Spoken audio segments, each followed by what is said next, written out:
the first thing I'm going to talk about tonight is this a student loan bailout program that was uh, promulgated by President Biden. This wasn't something that came through Congress.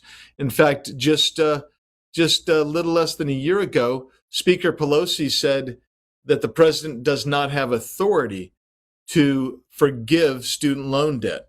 But President Biden went ahead anyway this recently, and he said that he was going to forgive up to $10,000 for each individual who makes $125,000 or less, or for a married couple, $250,000 or less. And the plan will allow you to have $10,000 forgiven, and up to $20,000 for Pell Grant recipients. So it gives you an idea of where that goes. Now, what's the magnitude of that?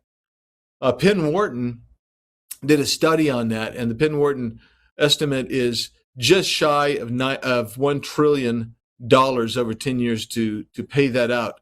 My own back of the envelope calculation, based on some of the demographics that are available to look at for that income range, and the number of students that have student debt, former students that have student debt, is in excess of $1 trillion and closer to 1.2 trillion. Either way, it's a bucket load of money that we simply don't have. And what it does, though, is it focuses on higher wage earners. And you have the lion's share of the country did not go to college, but their taxes are going to have to be used to pay this back. We don't have that money, so the government's going to borrow even more money, and that will exacerbate the national debt problem that we have. And the other thing, too, that a lot of people don't realize is when you start considering the increase in tuition that has been above the inflation rate, which is a hard thing to do in today's world, over the last 20, 30 years, it perfectly correlates. I'm not saying it's causative, but it seems to correlate pretty well with the increasing amounts available through student loans. There was a different path available, but we didn't choose that. I mean, that was not what President Biden chose, and it looks like it's just a Band-Aid. Schools aren't incentivized to rein in tuition and costs.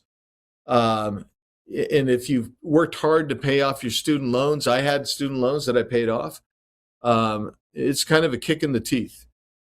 And quite frankly, it's also extra constitutional in the sense that it's Congress that controls and originates spending bills, and we did nothing in relationship to this. So my colleagues and I in Congress are examining methods to hold this administration accountable as we get back in session starting next week. We'll see how that goes. I've been told that there is special interest law firms are looking into litigating this issue to try to put a temporary restraining order on until this can get sorted out. That's that issue.